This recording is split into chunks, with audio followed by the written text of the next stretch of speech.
www.attableek.com, the reviver of Iman.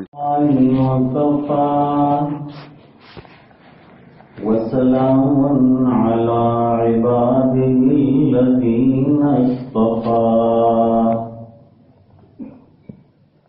خصوصا على أفضلهم وخاتم النبيين محمد الأمين وعلى آله وصحبه أجمعين.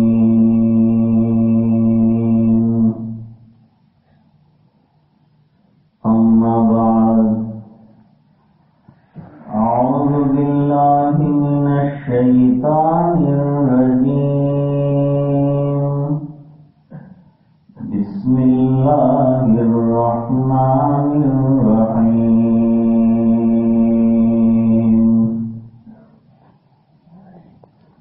إنا نحن نزلنا الذكر وإنا له لحافظون. صدق الله العظيم. اللهم صل على سيدنا محمد وعلى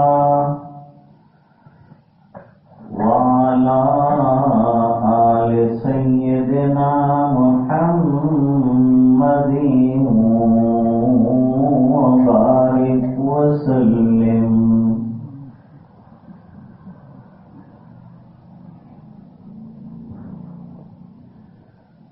بزرگوں اور بھائیوں،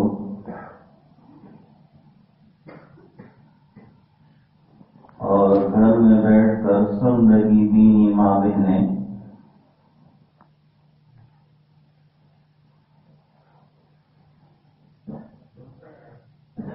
آج نہایت مسرت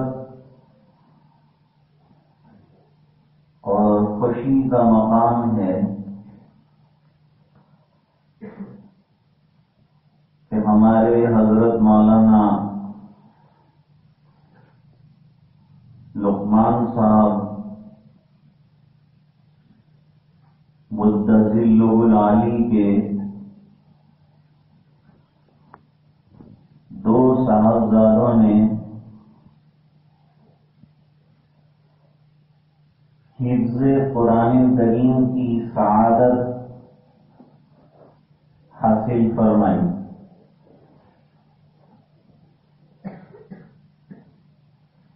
اصل میں یہ موقع خوشی کا ہے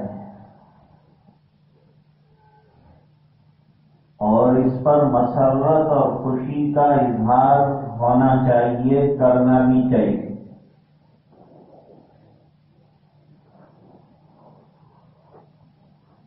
خود اللہ تعالی نے قرآن حکیم میں اس کا حکم دیا ہے. اللہ تعالیٰ فرماتے ہیں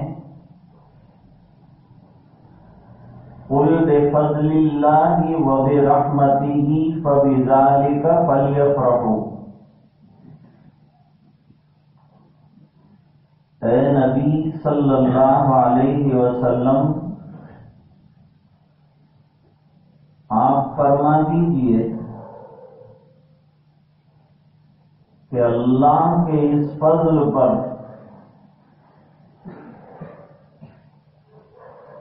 اور اس رحمت پر جو قرآن کریم کی شکل میں تمہیں عطا کیا گیا، چاہیے کہ تم خوشی مناؤ. اور خوشی منانے کا حکم دیا ہے.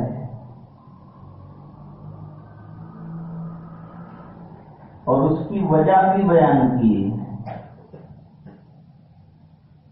هو خیر مما یجمعون. جو چیزیں لوگ جمع کرتے ہیں وہ جمع ہونے والی اور جمع کرنے والی چیزوں میں یہ بہترین چیز ہے جس کو جمع کیا جائے.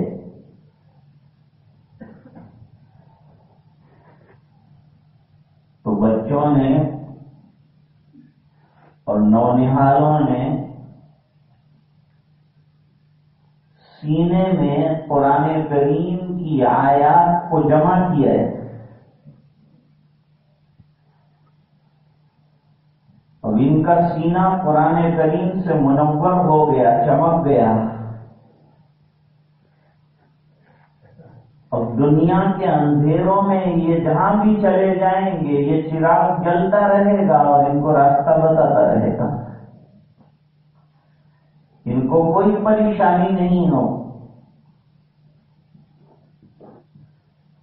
جیسے اندھیروں میں چراغ کام کرتا ہے اسی طرح حالات کی ظلمتوں میں چراغ قرآن کام کرتا ہے.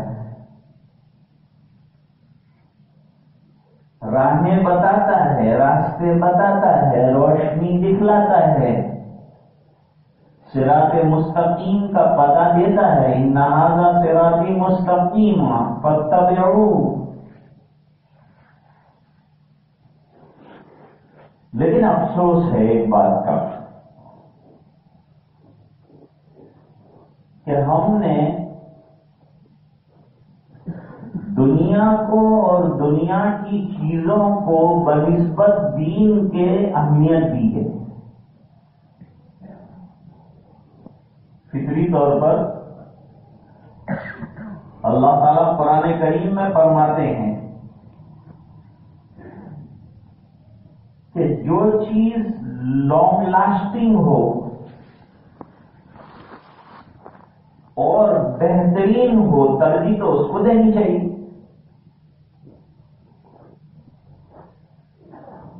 لیکن تم لوگ اس کے برخلاف کرتے ہو. بل توثرون الحیات الدنیا، تم دنیا کی زندگی کو زیادہ اہمیت دیتے ہو. اس کے نتائج سامنے ہیں. ادھر محنت کی ادھر پھل نکلا، نتیجہ سامنے ہوتا ہے. تو دنیا کو فوقیت دیتے ہو، ترجیح دیتے ہو، حالانکہ آخرت اس کے مقابلے میں باقی رہنے والی ہے اور بہتر ہے. تو دنیا کو بہتر نہیں کہا ہے، آخرت کو بہتر کہا ہے. دنیا کو باقی رہنے والی نہیں کہا ہے اور آخرت کو باقی رہنے والی کہا ہے.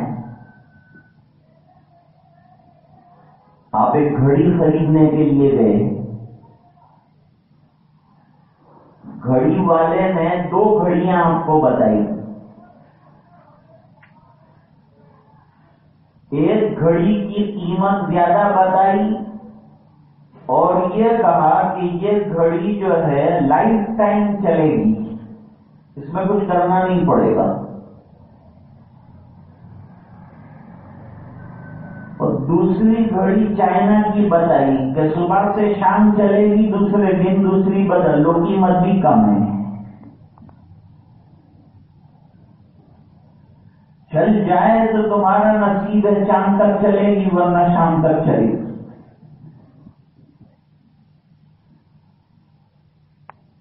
تو عقل مند آدمی سوچتا ہے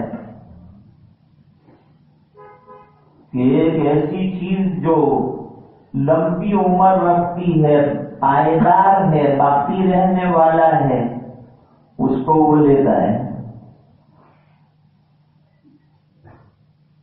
پیتر والے کے پاس گئے،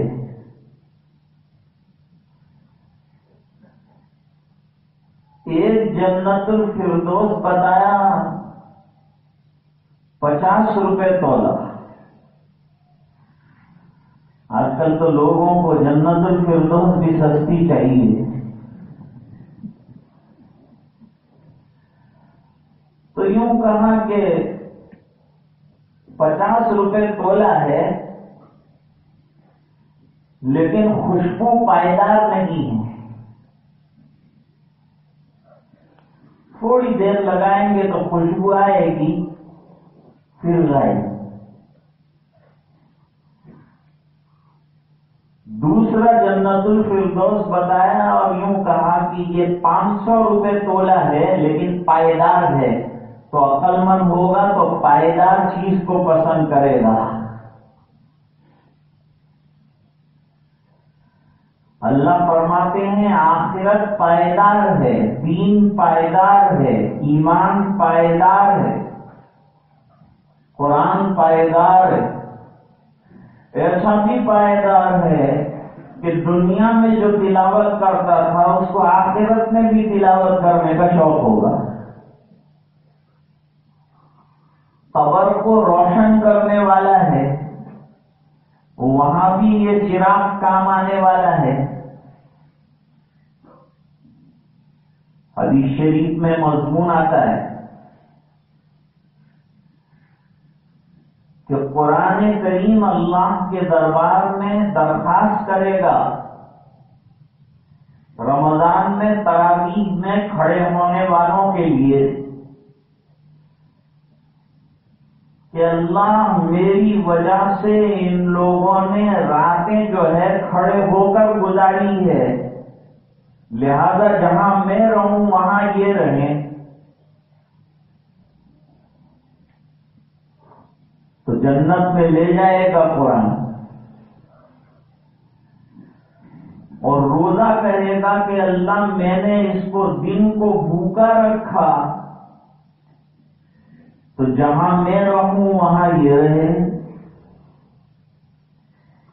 یہ سب کا مقام جنت ہے، تو ان سے عشق رکھنے والوں کا مقام بھی جنت ہوگا۔ مولانا فضل الرحمان گنج مراد آبادی رحمت اللہ علیہ فرماتے تھے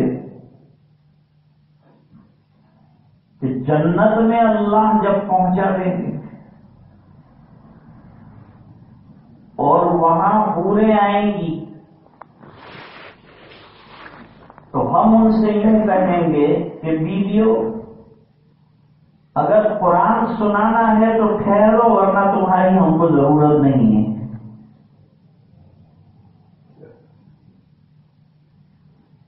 مکاشفے میں دیکھا تھا کسی بزرگ کو قبر میں قرآن کریم پڑھ رہے ہیں، تو جنہوں نے دیکھا مراقبے میں انہوں نے پوچھا کہ آپ تو قرآن شریف پڑھ رہے ہیں حالانکہ آپ قبر میں ہیں،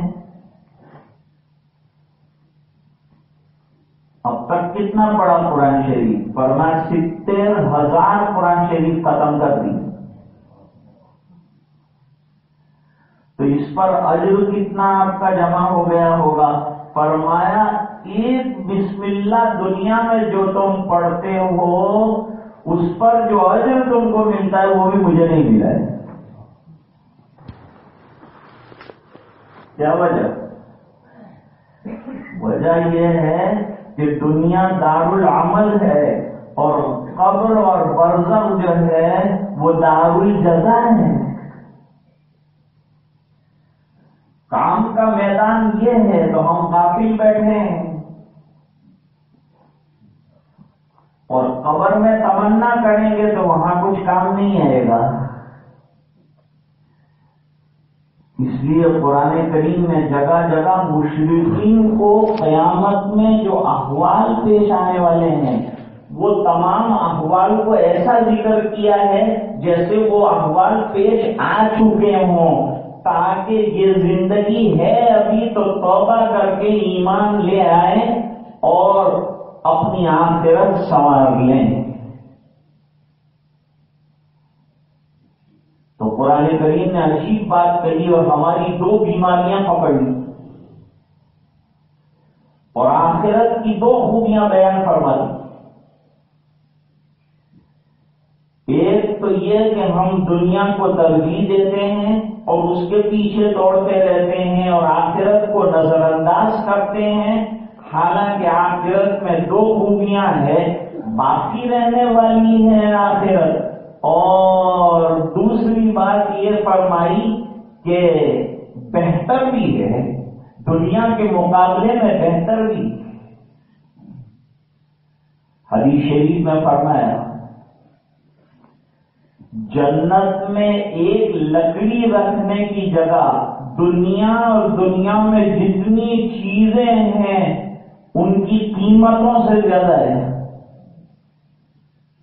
ایک لکڑی رکھنے کی جگہ کا عالم یہ ہے.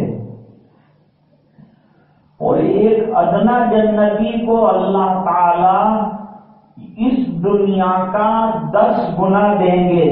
تو جو اعلیٰ درجے کا جنتی ہوگا اس کو اللہ تعالیٰ کیا کیا عطا کریں گے. لیکن یہ سب مانے گا کون؟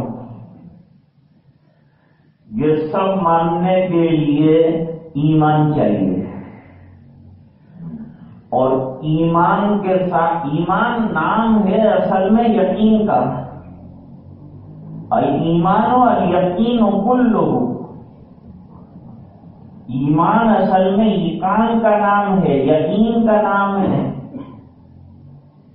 دل کے اطمینان کا نام ہے، اللہ کے وعدوں پر پکے بھروسے کا نام ہے.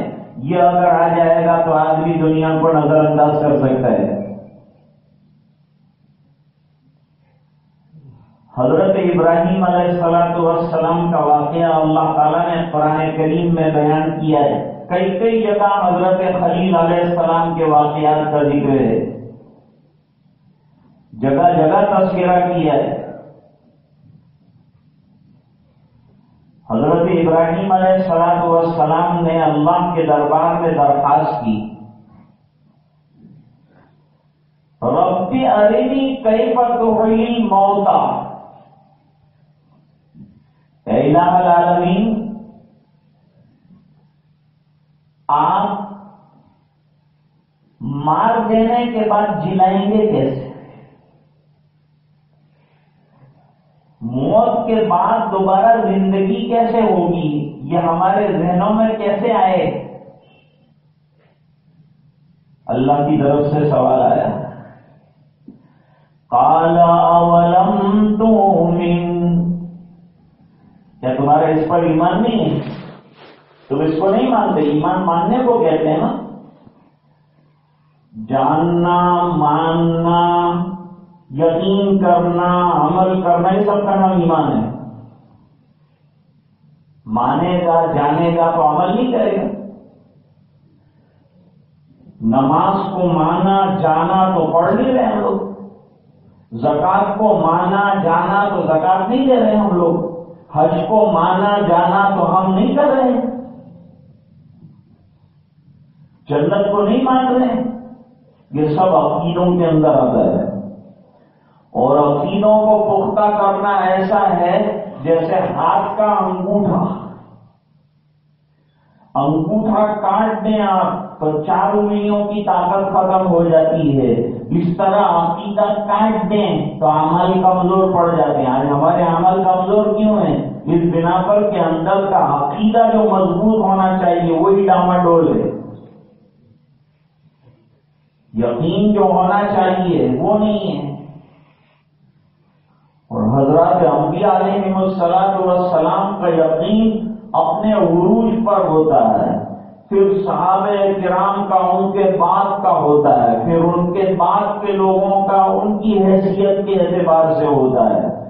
لیکن انتہائی اعلیٰ درجے کے یقین پر انبیاء کرام فائز المرام ہوتے ہیں. اتنا بھروسہ ہوتا ہے آخرت پر اور آخرت کی نعمتوں پر اور جنت پر. اتنا یقین ہے کہ حضرت ابوبکر رضی اللہ تعالیٰ عنہ نے فرمایا وہ چیزیں تمام متشکل ہو کر سامنے آ جائے تو میرے یقین میں اضافہ نہیں ہوگا. اتنا یقین ہے مجھے، اضافہ نہیں ہوگا. تو حضرت ابراہیم علیہ السلام نے احیاء موتا، یعنی جو مر جاتے ہیں وہ دوبارہ زندہ آپ کیسے کریں گے، تو فوراً سوال کیا، کیونکہ بعد کے لوگ شاید سوال کرتے تو سوال اللہ ہی نے فرما دیا. فرمایا قال اولم تؤمن، کیا تم کو اس بات میں کوئی شک ہے؟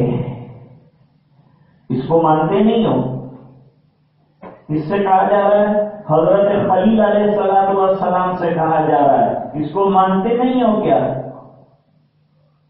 جواب ملا قال بلا، کیوں نہیں مانتا، میں تو اس کی دعوت دیتا ہوں۔ یاد رکھو، دنیا میں جتنے انبیاء کرام آئے ہیں وہ تمام انبیاء کرام 3 چیزوں کی زبردست دعوت دیتے رہے ہیں۔ ہر نبی نے یہ 3 چیزوں کی دعوت دی ہے۔ نمبر 1 توحید، وحدانیت اللہ کی، ایک ہونے کا یقین اللہ کا، کہ اللہ ایک ہے، نہ ایک سے کم ہے، نہ ایک سے زیادہ ہے، نہ 2 ہیں نہ 3 ہیں، ایک ہیں۔ قل هو اللہ احد اللہ الصمد، توحید کا بیان ہے اس سورت کے اندر، بہت پیور توحید بیان ہوئی ہے۔ حضرت ابراہیم علیہ السلام نے کہا، اس کو تو میں دنیا میں کہتا رہا ہوں کہ مرنے کے بعد دوبارہ زندہ ہونا ہے، ہر نبی نے کہا ہے اس کو، مرنے کے بعد دوبارہ زندہ ہونا ہے، والبعث بعد الموت، موت کے بعد دوبارہ زندہ ہونا۔ منها خلقناكم وفيها نعيدكم ومنها نخرجكم تارة أخرى، اسی زمین سے تمہیں پیدا کیا ہے اور اسی زمین میں دوبارہ لوٹ کر جانا ہے، اور پھر اسی سے اللہ دوبارہ نکالیں گے۔ اللہ پہلی مرتبہ پیدا کرنے پر بھی قادر ہیں، اور اللہ تعالیٰ دوسری مرتبہ ری پروسیس کر کے ریکریٹ کرنے پر بھی قادر ہیں۔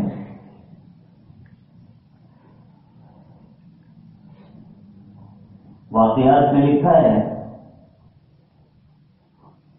کہ ابو لہب آیا تھا سرکار کے دربار میں قبرستان کی ایک ہڈی لے کر،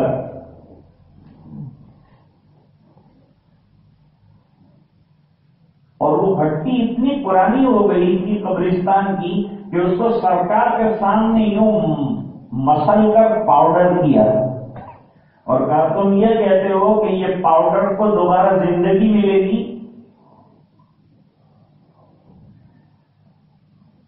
سرکار دیکھتے رہے، لیکن وحی کی صداقتوں نے ساتھ دیا، فوراً اللہ کی طرف سے جواب آیا۔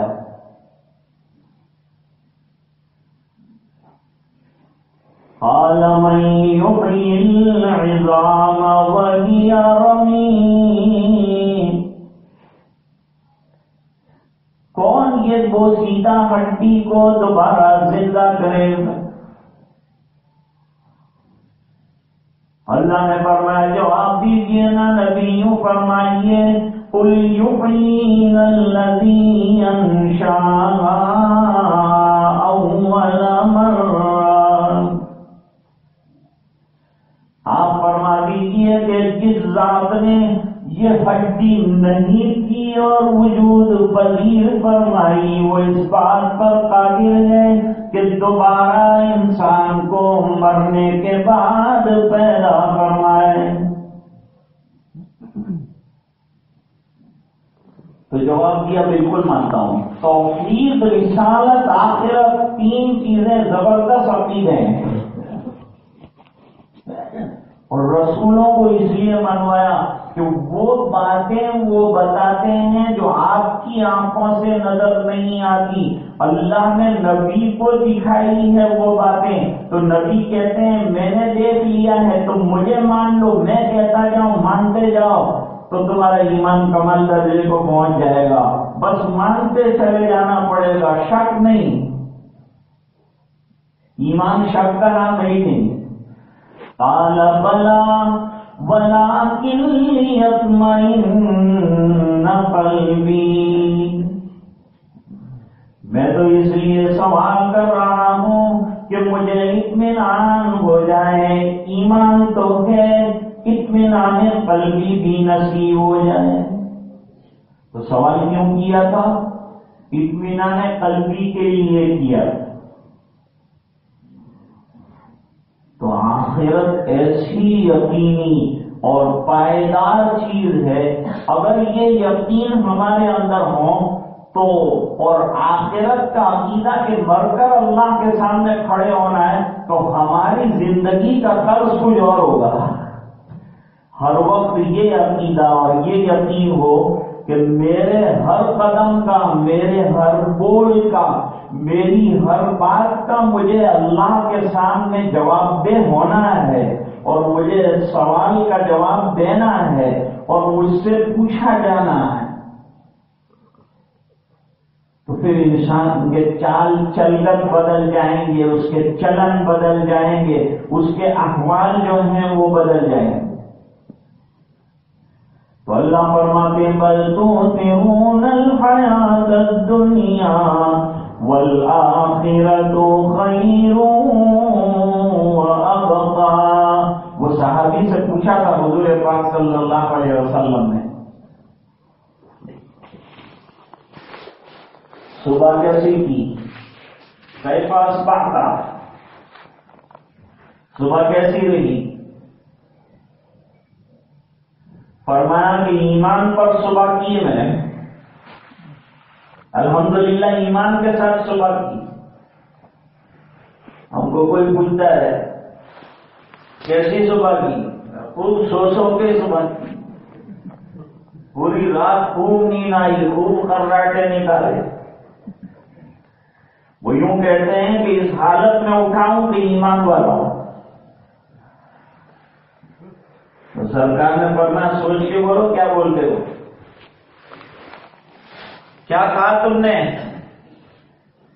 ایمان کی سلامتی کے ساتھ اٹھے ہو، یوں کہہ رہے ہو؟ کہاں ہاں. عرش میرے سامنے رہا، جنت میرے دائیں رہی، جہنم بائیں رہی. جنتیوں کو دیکھ رہا تھا، جہنمیوں کو دیکھ رہا تھا. پل صراط گویا میرے سامنے بچھایا گیا تھا. عرش پر رب کے فیصلے مجھے سمجھ میں آ رہے تھے. میں نے میزان دیکھا، فرمایا کہ تو سچا ایمان والا ہے اور تو نے حقیقت میں ایمان پر صبح کی ہے. صبح اس حال میں ہونی چاہیے کہ ہمارا یقین رات کو سو کر غائب نہ ہو گیا ہو، بلکہ اللہ وحدہ لا شریک پر اور بھی زیادہ یقین ہو. اب جو یہ بات میں نے آپ کو کہی نا کہ ہمارے اندر اس کی کمی پائی جاتی ہے، ہم دنیا کو پرائیورٹی دیتے ہیں، دنیا کو پریفر کرتے ہیں، دنیا کو فوقیت دیتے ہیں آخرت کے مقابلے میں. اس کی ایک نہیں ہزاروں مثالیں. مثال کے طور پر کسی کا لڑکا ڈاکٹر بن گیا، وہ ہر جگہ کہتا پھرے گا، اور جہاں جائے گا بھائی اس کا لڑکا ڈاکٹر بنا، ہر جگہ اس کا تذکرہ ہوگا. اور بچہ حافظ بنا، کتنے لوگ تذکرہ کرتے ہیں.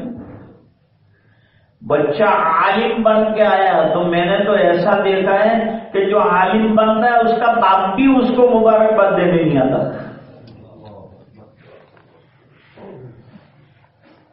بہت سے مدرسوں میں جانا ہوا تو غریب بچے ہیں، بالکل غریب بچے،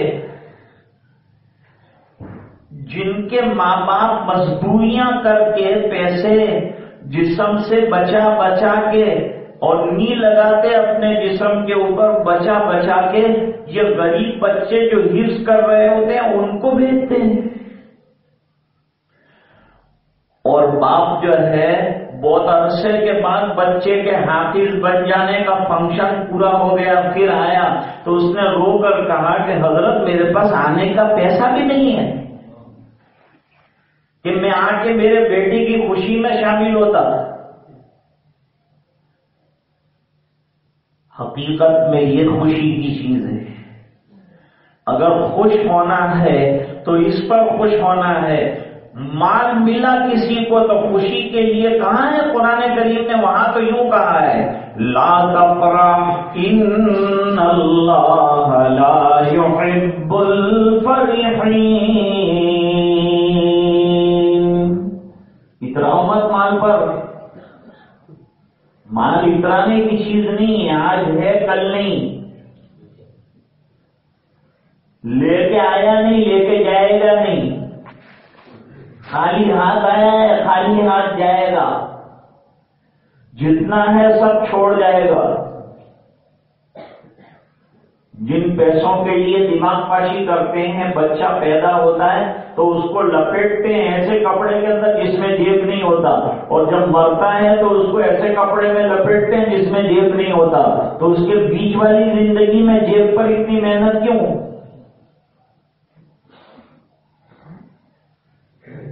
اب کوئی کہے گا کہ کیا دنیا نہیں کمائیں گے؟ اسلام نے کسب حلال سے منع نہیں کیا ہے۔ کسب الحلال فریضۃ بعد الفریضہ، حلال روزی کمانا فریضوں کے بعد ایک فریضہ ہے، نماز فریضہ ہے، اس کے بعد یہ فریضہ ہے کہ آدمی حلال اپنی محنت کا کمائے، منع نہیں کیا ہے۔ اور آپ وسیع کمائیں، آپ نے فیکٹریاں لگائی ہیں، کارخانے لگائے ہیں، تو نیت کیا کی آپ نے؟ نیت یہ کرو کہ بڑی فیکٹری لگاؤں گا تو بڑی آمدنی ہوگی، تو اللہ کے راستے میں بڑا پیسہ لگاؤں گا، اور کام کریں گے فیکٹری میں ہمارے مسلمان تو کئی لوگوں کو روزیاں مل جائے گی۔ نیت اچھی رکھو تو انشاءاللہ بڑی فیکٹری پہ بڑا ثواب ہے۔ اللہ کے یہاں تو نیتوں پہ دیا جاتا ہے، لیکن ترجیح اذان ہو گئی تو دکان کو چھوڑو، نماز کی طرف آ جاؤ، حی علی الصلاۃ۔ اب آیا ٹائم، پتا چلے گا کہ آپ دنیا کو پریفر کر رہے ہیں کہ آپ آخرت کو پریفر کر رہے ہیں، ترجیح دونوں میں سے کس کو دے رہے ہیں۔ یہ تصادم کے وقت پتا چلتا ہے، نارمل کنڈیشن میں پتا نہیں چلتا ہے، کامن حالات کے اندر پتہ نہیں چلتا۔ جب تصادم ہوتا ہے حالات کا، ایک طرف دنیا آ رہی ہوتی ہے اور دوسری طرف سے جو ہے دین آ رہا ہوتا ہے، ٹکراؤ ہوتا ہے، تو دیکھنا ہے کہ انتخاب کس چیز کا کرتے ہیں۔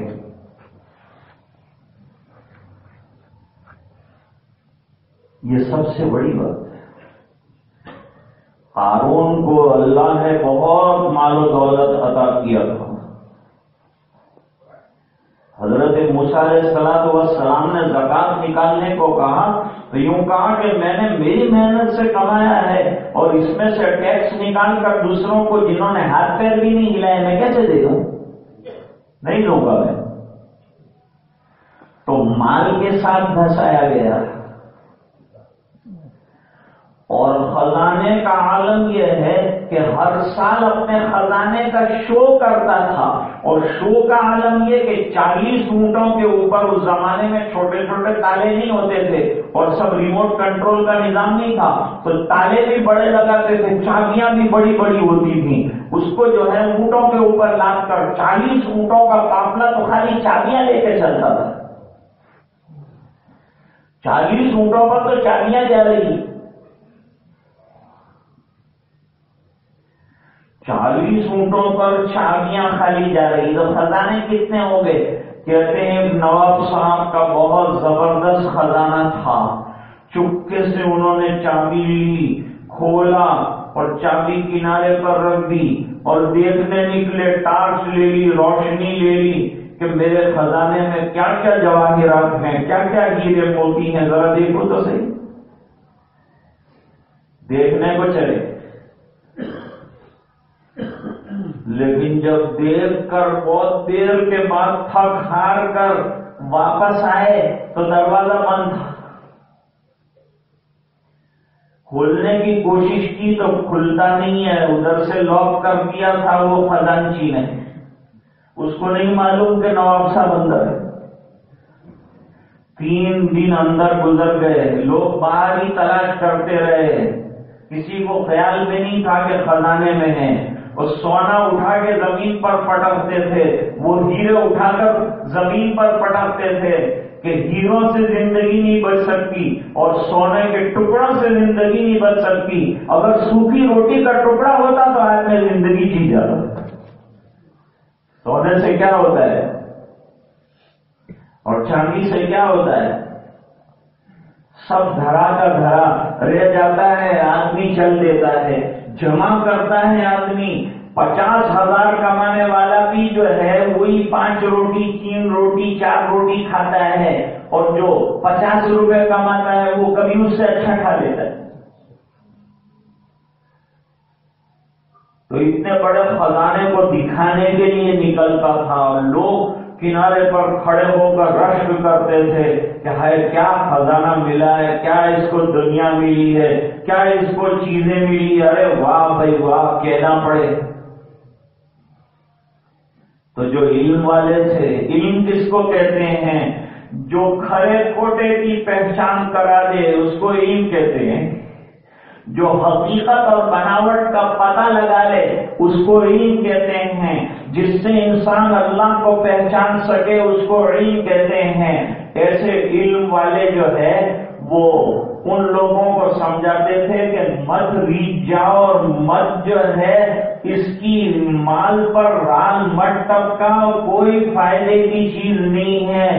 اور جس دن دھسایا گیا اس مال کے ساتھ قارون کو، تو علم والے کام پکڑتے تھے کہ اچھا ہوا ہم بچ گئے، ورنہ ہمارا حال بھی یہ ہو سکتا تھا۔ تو عرض کر رہا تھا کہ ڈاکٹر بنا لڑکا تو خوشی کا اظہار نہیں کرنا چاہیے۔ ہمارے یہاں ڈاکٹروں کی کمی ہے، ہمارے یہاں نرسوں کی کمی ہے، ہمارے یہاں لائرز کی کمی ہے، انجینئرز کی کمی ہے، تو اسلام کہاں نہ کہتا ہے کہ آپ ڈاکٹر مت بنو۔ حضرت مولانا ابو الحسن علی صاحب ندوی رحمت اللہ علیہ فرماتے تھے، کیا کہتے تھے؟ فرماتے تھے کہ مسلمان جو ہے اس کو چاہیے کہ ڈاکٹر بھی بنے، وکیل بھی بنے، لائر بھی بنے، انجینئر بھی بنے، سائنسدان بھی بنے، لیکن بہترین مسلمان بھی بنے۔ اس کو اچھا مسلمان بھی بننا چاہیے، اس کے سینے میں قرآن کریم چمک رہا ہونا چاہیے، اس کے پاس ڈگریاں اگر موجود ہیں تو نماز میں اس کو موجود ہونا چاہیے، وہ مسجد کی پہلی صف کے اندر نظر آنا چاہیے۔ سر سید احمد خان سے لوگوں نے پوچھا تھا کہ آپ نے یہ یونیورسٹی اتنی بڑی بنا دی، کیا چاہتے ہیں آپ، کیا بنانا چاہتے ہیں؟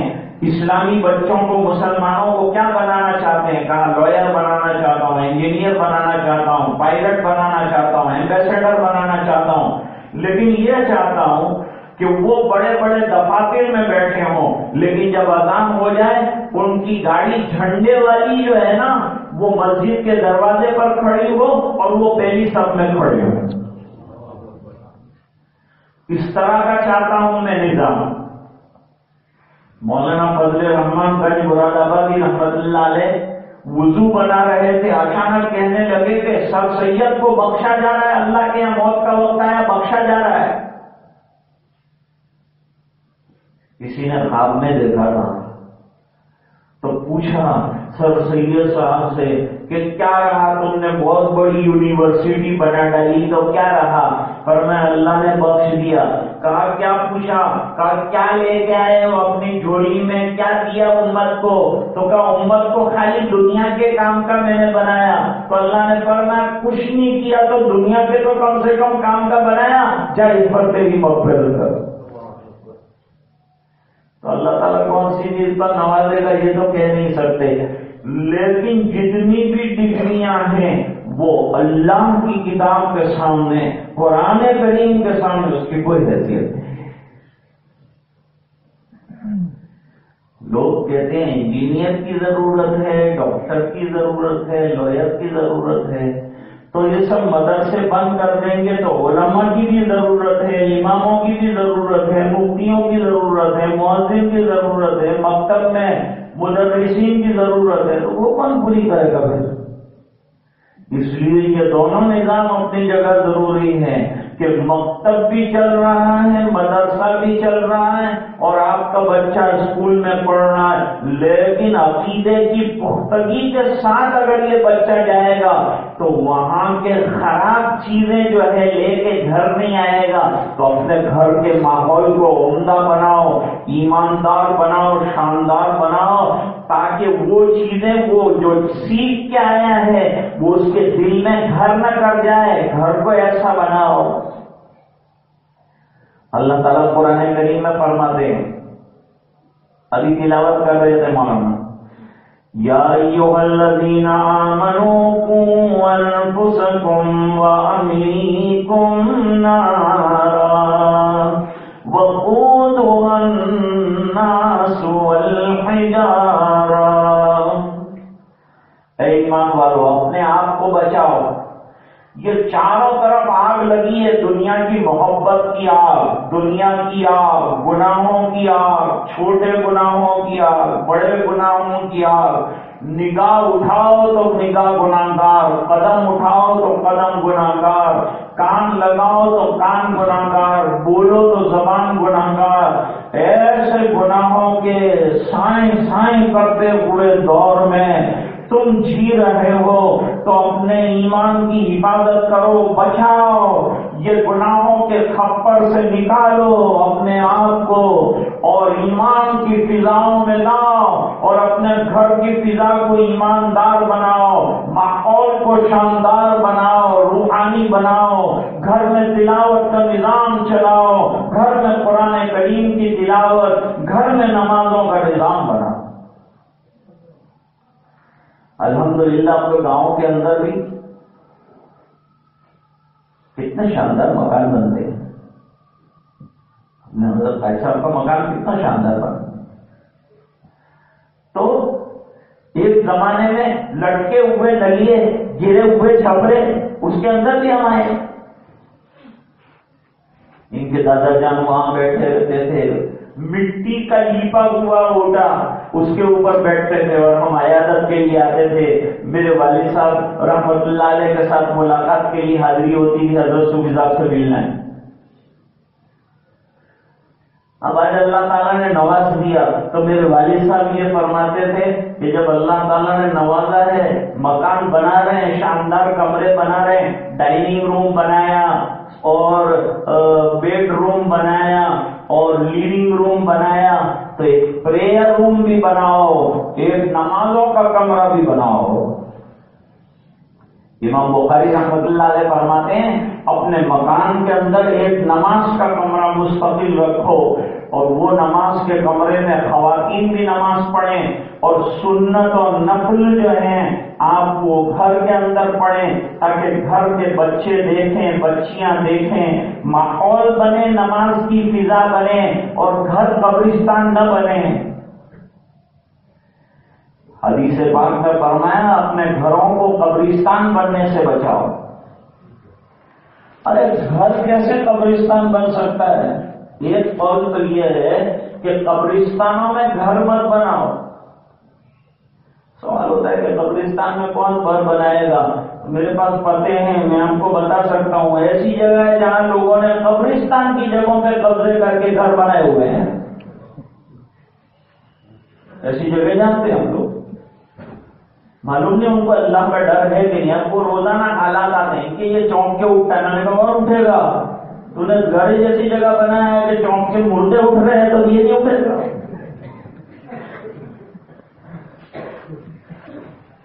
قبرستان کی جگہ پہ قبضہ کیا اللہ کے بندے، مکان بنا ڈالا، تیرے دل میں ڈر نہیں آیا؟ ایک جگہ ایک صاحب نے مکان بنایا، جب مکان بنایا تو انہوں نے زمین لی تھی، وہ قبرستان کا ایریا تو نہیں تھا لیکن وہ اس کے اطراف کا کوئی ایریا تھا، تو اندر سے باقاعدہ پورا ہڈیوں کا ڈھانچہ نکلا۔ جب وہ بنیاد کھود رہے تھے تو اندر سے ہڈیوں کا ڈھانچہ نکل آیا۔ وہ یوں کہتے ہیں کہ اس دن سے لے کر آج تک میں پریشان ہوں، وہ ڈھانچہ تو انہوں نے پھینکوا دیا، کون تھے، کیا تھا، کیا نہیں، کچھ معلوم نہیں۔ ارے بھائی اس کا بھی خیال رکھو تو حدیث کا ایک مطلب تو یہ ہے کہ قبرستان کے اندر جو ہے مکان مت بناؤ، مکانوں کو قبرستان مت بناؤ، کہ قبرستان کو مکان مت بناؤ. ایک بات تو یہ کہی، اور دوسری بات کیا کہی کہ بھائی گھروں کے اندر قبریں مت بناؤ. کچھ ہوتے ہیں نا بابا لوگ، تو وہ مرتے ہیں تو ان کے گھر میں ان کی قبر ہوتی ہے. سورت میں 2-3 جگہ ہیں ایسی کہ جہاں انتقال ہوا ان کا تو وہیں انہوں نے اس کا مزار بنا دیا، چادر وغیرہ لگا دی اور کاروبار شروع کر دیا. اب اچھی خاصی کمائی ہو رہی ہے. اب کبھی کبھی وہ یوں کہتے ہیں کہ بابا ہل رہے ہیں. ارے تو نہیں ہلتا، بابا کیا ہلے گا؟ 5 ٹائم اذان ہوتی ہے، تو اپنی جگہ سے ہلتا نہیں ہے، بابا کو کیا ہلانے کا ہے؟ تو یہ بات 2 معنی تو یہ بیان کی ہے. اور تیسرا معنی یہ ہے کہ جس گھر میں قرآن کی تلاوت نہ ہو اور جس گھر کے اندر نمازیں نہ پڑھی جائیں وہ گھر قبرستان سے کم نہیں ہے. تو عرض کر رہا تھا کہ آج سب سے زیادہ ضرورت ہے کہ ایسے موقعوں پر خوشی کا اظہار کیا جائے. لوگ اب چھوڑنے لگے ہیں قرآن شریف کو اور بچوں کو حافظ نہیں بناتے. کہتے ہیں اگر حافظ بنے گا تو اس کو ملے گا کیا؟ یہ بنے گا تو امام بنے گا. امام کو ملتا کیا ہے؟ ناشتے کا خرچہ بھی پورا نہیں ہوتا. 3 ٹائم کا کھانا کھلانا بچوں کی لمبی لنگار ہے، کہاں سے لا کے کھلائے گا؟ تو امام کو تنخواہ کون نہیں دیتا؟ میں نے یہی سوال اٹھایا کہ امام کو تنخواہ آپ کی تو نہیں دیتے؟ اللہ نے آپ کو دولت دی ہے، آپ نے مکان پہ لگائے، آپ نے اسکولوں پہ لگائے، آپ نے بڑے بڑے اسپتال بنائے، آپ نے کروڑوں کی مسجد بنائی، تو امام کو نہیں دے سکتے کیا؟ جب کروڑوں کی مسجد آپ بنا سکتے ہیں تو امام کو معقول نہیں دے سکتے ہیں تنخواہ؟ اچھی تنخواہ دیجیے اور ان کو خوش رکھیے اور خوش دیکھیے تو انشاءاللہ اللہ آپ کو بھی خوشیاں دیکھنا نصیب کرے گا. اور ہماری نسلوں کو یہ پڑھائیں گے. ان کی کتنی بڑی ذمہ داری ہے. ہماری نسلوں کو لے کے بیٹھے ہیں، ہمارے جگر پاروں کو لے کے بیٹھے ہیں، ہمارے لگتے جگروں کو لے کے بیٹھے ہیں. ان کا مستقبل بنا رہے ہیں، ان کو جنت میں جانے کے لائق بنا رہے ہیں، بلکہ ان کی اوپر محنت کر کے ہم کو جنت کے لائق بنا رہے ہیں. جب اتنی محنت وہ لوگ کر رہے ہیں تو ان پر تو سب ہمارا لوٹ جانا چاہیے، قربان کر دینا چاہیے، اتنا ان کو نوازنا چاہیے. جا کر دیکھو عیسائیوں کے چرچوں میں جو پادری ہوتے ہیں وہ اتنے مالدار کہ اس کے پاس 4-4 5-5 گاڑیاں ہوتی ہے. اس کو پیسے کا سوال کرتے ہوئے کبھی آپ نہیں دیکھیں گے. الحمدللہ علماء بھی نہیں کرتے سوال، اور اللہ نے جن کے سینوں میں قرآن رکھا ہے وہ بھی کبھی بھیک نہیں مانگتے. قرآن کی برکت سے اللہ تعالیٰ ہر جگہ ان کو نوازتا ہے اور دیتا ہے. لیکن قوم کی ذمہ داری ہے کہ یہ اماموں کا، حافظوں کا، علماء کا اور ائمہ کرام کا اور مؤذنین کا اکرام کریں، ان کا خیال رکھیں، ان سے محبت کریں، ان کے لیے خرچ کریں، اپنے پیسے لٹائیں. بچہ اسکول کے اندر داخل ہوا، میڈیکل میں داخلہ، جانتے ہو میڈیکل میں داخلے کا کتنا ہوتا ہے؟ 1 کروڑ روپیہ ہوتا ہے. 1 کروڑ روپیہ نکال رہا ہے، نہیں ہے اس کے پاس، کہتا ہے ٹوپی لے کے بھیک مانگوں گا لیکن میرے بیٹے کو ڈاکٹر بناؤں گا. کوئی ملا میرا ایسا پیارا بندہ اللہ کا کہ جو یوں کہے کہ میں بھیک مانگوں گا لیکن میری اولاد کو عالم بناؤں گا. ہم یہ نہیں کہتے کہ تم دنیا مت پڑھاؤ، میں کہنا یہ چاہتا ہوں کہ دین کو ترجیح جو دینی چاہیے اس کے اندر انتہائی طور پر کمی پائی جاتی ہے. اس کمی کو دور کرنا پڑے گا. یہ جو حالات ہیں نا، یہ حالات یوں ختم نہیں ہوں گے. مت سمجھنا کہ آپ بہت پڑھ لیں گے تو سب حالات ختم ہو جائیں گے. وہ 50 سال سے آپ پڑھ رہے ہیں، کون سے حالات ختم ہوئے؟ 50 سال پہلے جو حالات تھے اس وقت بھی وہی حالات ہیں. وجہ یہ ہے کہ ہم نے دنیا نہیں چھوڑی، ہم نے دین چھوڑا ہے، اس لیے حالات آئے ہیں. دین زندگیوں میں آئے گا کہ یہ حالات ختم ہوں گے. حالات کے ختم ہونے کا راستہ یہ ہے کہ ہم قرآن والا طریقہ اختیار کریں، دین والا طریقہ اختیار کریں۔ آباد مسجدوں پر انگلی اٹھانے کی کسی کی ہمت نہیں ہے، لیکن جو ویران مسجدیں ہوتی ہیں اس کو مسمار کرنے کی لوگ کوشش کرتے ہیں۔ ہمیں مسجدوں کو آباد کرنا پڑے گا، ہمیں قرآن کریم کو سینے سے لگانا پڑے گا، ہماری اولاد کے سینوں میں قرآن اتارنا پڑے گا، ان کو سمجھانا پڑے گا کہ بچوں اگر تم چاہتے ہو کہ آئندہ تمہارے شولڈر پر اسلام کی زبردست ذمہ داری آ رہی ہے، وہ ذمہ داری کو نبھا سکو تو نبھانے کا ایک ہی راستہ ہے کہ اپنے سینوں کو قرآن کریم سے منور کرو، اپنی زمینوں کو سجدوں سے چمکاؤ، نمازوں کو آباد کرو، مسجدوں کو آباد کرو، اپنے گھروں کو نمازوں سے سرشار کرو۔ یہی ایک راستہ ہے۔ دوسرا ہماری بچت کا اور ہمارے بچاؤ کا کوئی راستہ نہیں۔ ہم یہ نہیں کہنا چاہتے کہ آپ دنیا نہ پڑھیں، تعلیم دو، ترقی کے راستے پر بچوں کو ڈالو، اچھا ایجوکیشن دینا چاہیے، انگریزی بھی پڑھاؤ، کوئی منع نہیں کرتا، لیکن دین کو ہمیشہ مقدم رکھو۔ جب تصادم ہو جائے، جب ٹکراؤ ہو جائے تو آپ کے بچے کے اندر دینی حمیت اتنی ہونی چاہیے کہ دنیا چھوٹ جائے تو چھوٹ جائے لیکن دامن مصطفیٰ نہ چھوٹ جائے۔ مجھے لمبی تقریر نہیں کرنی تھی، اصل میں تو مبارکباد دینی تھی اور دعا کرنی تھی کہ اللہ تعالیٰ یہ بچوں کے سینے میں قرآن کریم کو ہمیشہ کے لیے محفوظ رکھے۔ اب ذمہ داری اور زیادہ امپورٹنس کی جو بات ہے وہ یہ ہے کہ قرآن کریم کا یاد کر لینا آسان ہے۔ اللہ تعالیٰ فرماتے ہیں وَلَقَدْ يَسَّرْنَا الْقُرْآنَ لِلذِّكْرِ فَهَلْ مِن مُّدَّكِرٍ۔ ہم نے قرآن کریم کو پڑھنے کے لیے، یاد کرنے کے لیے بہت آسان بنایا ہے۔ 6 سال کا بچہ یاد کرنا چاہے تو ہو جائے گا، 60 سال کا بوڑھا یاد کرنا چاہے تو ہو جائے گا، لیکن یاد کر لینے کے بعد اس چیز کو باقی رکھنا، قرآن کریم والی نعمت کو برقرار رکھنا، یہ سب سے زیادہ اہم ہے۔ ہاتھی تو پال لیا لیکن اس کو سنبھال کے رکھنا اور روزانہ کھلانا اور اس کو کنٹرول میں رکھنا یہ اصل کام ہوتا ہے۔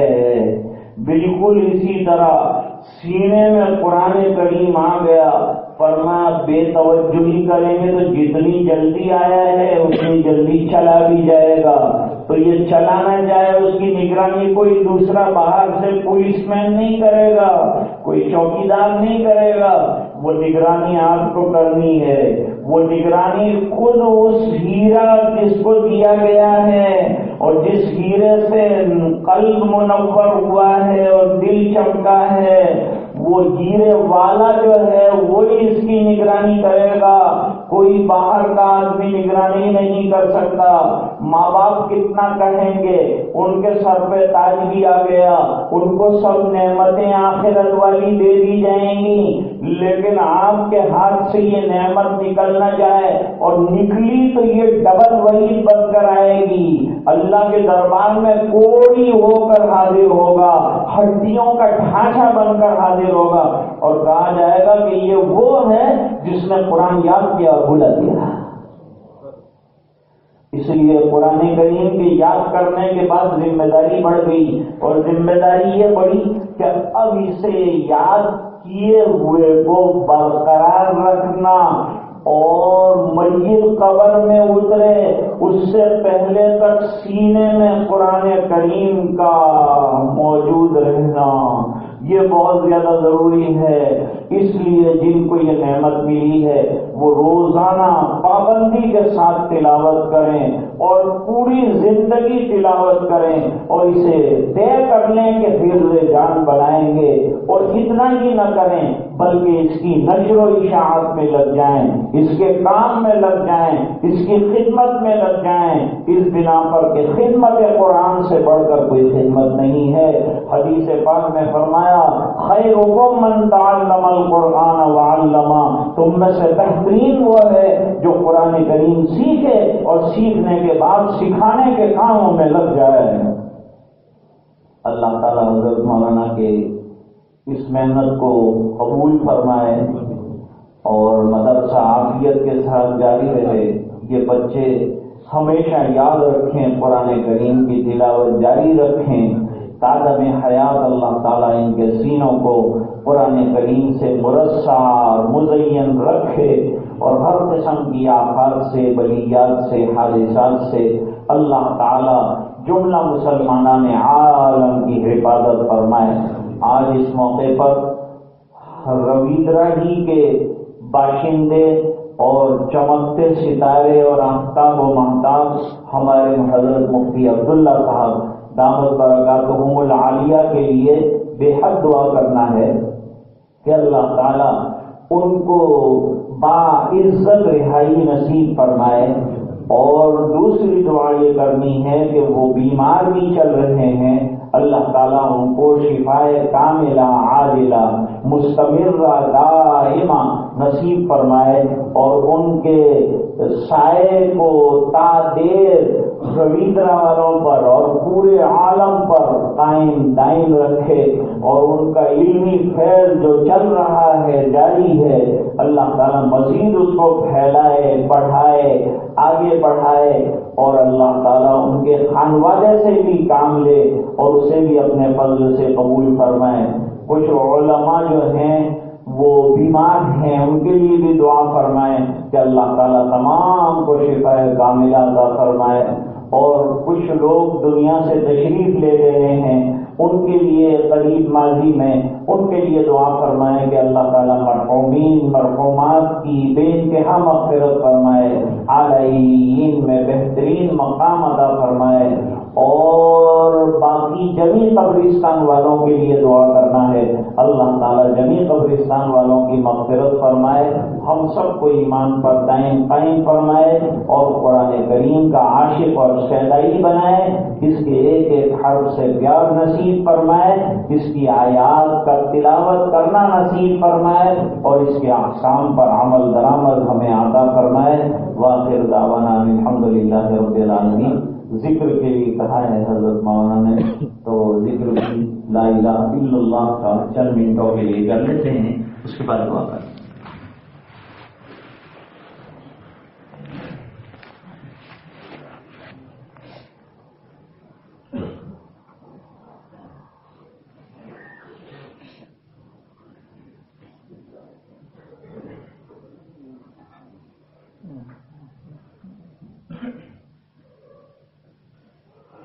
گھر میں جو ماں بہنیں بیٹھی ہیں وہ آہستہ کہیں لا الہ الا اللہ، اور یہاں جو حضرات بیٹھے ہیں وہ میرا تھوڑا ساتھ دیں اور جہرن پڑھیں لا الہ الا اللہ.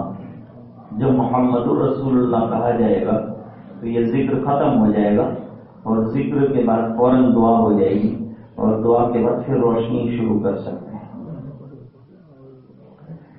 تیرے سوا معبود حقیقی کوئی نہیں ہے، کوئی نہیں، اور تیرے سوا مقصود حقیقی کوئی نہیں ہے، کوئی نہیں، اور تیرے سوا مسجود حقیقی کوئی نہیں ہے، کوئی نہیں. اب تو رگ بستا دم آخر ورد زباں اے میرے الہ، لا الہ الا اللہ، لا الہ الا اللہ، لا الہ الا اللہ، لا الہ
وأزواجه وأتباعه وأهل طاعته وعلماء أمته أجمعين وبارك وسلم تسليما كثيرا كثيرا. اللهم صل على سيدنا محمد وعلى آل سيدنا محمد وبارك وسلم. ربنا آتنا في الدنيا حسنة وفي الآخرة حسنة وقنا عذاب النار. قنا عذاب القبر وقنا عذاب الحشر وقنا عذاب الفقر وقنا عذاب الدين واحشرنا يوم القيامة مع الأبرار. لا تزغ قلوبنا بعد إذ هديتنا وهب لنا من لدنك رحمة إنك أنت الوهاب. ربنا اغفر لنا ذنوبنا وإسرافنا في أمرنا وثبت أقدامنا وانصرنا على القوم الكافرين. ربنا هب لنا من أزواجنا وذرياتنا قرة أعين واجعلنا للمتقين إماما. اللهم اشف علالنا وأسقامنا. اللهم اشف مرضانا ومرضى المسلمين وارحم موتانا وموتى المسلمين. اے اللہ ہمارے گناہوں کو معاف فرما، کوتاہیوں سے درگزر فرما، اپنا فضل اور کرم شامل حال فرما۔ اے الہ العالمین، جن بچوں نے قرآن کریم حفظ کیا ہے اللہ قادم حیات ان کو تلاوت کا جذبہ نصیب فرما۔ اے اللہ ان کے حافظوں کو قوی فرما، جو بچے یاد کر رہے ہیں ان کو بھی حافظ قوی عطا فرما۔ اس نعمت کی قدر ہم سب کو نصیب فرما، اس کے ایک ایک حرف سے پیار عطا فرما۔ اے اللہ اس کی تلاوت سے ہمارے گھروں کو معمور فرما دے، منور فرما دے۔ اے اللہ ہماری زبانوں پر قرآن کریم کو جاری فرما دے۔ اللہ یہ تیرا احسان ہے کہ تو نے ہماری گندی زبانوں سے قرآن کریم پڑھنے کو نہ نہیں فرمایا بلکہ حکم فرمایا کہ تلاوت کرو۔ اے الہ العالمین اس حکم کی قدر کرنے والا بنا دے، اللہ اس نعمت کی قدر کرنے والا بنا دے۔ اللہ قرآن کریم سے عشق عطا فرما دے، نبی کریم صلی اللہ علیہ وسلم کی اتباع نصیب فرما دے، ایک ایک سنت سے پیار عطا فرما دے، اپنی رضا دائمی عطا فرما دے۔ اللہ جو حضرات بیمار ہیں انہیں شفا کاملہ عطا فرما، جو پریشان ہیں ان کی پریشانیاں دور فرما، جو الجھنوں میں گرفتار ہیں ان کی الجھنیں دور فرما۔ اے الہ العالمین ہمارے حضرت مفتی صاحب کو باعزت رہا فرما، اور اے اللہ جو بیماری ہے اس کو اپنے فضل سے دور فرما، مکمل شفا عطا فرما۔ اے الہ العالمین جمیع قبرستان والوں کی مغفرت فرما۔ اے اللہ قریب ماضی میں جتنے لوگ چلے گئے اللہ تمام مرحومین مرحومات کی بے انتہا مغفرت فرما۔ اے اللہ اس پورے مجمع کی مغفرت فرما، امت کے ایک ایک فرد کی مغفرت فرما۔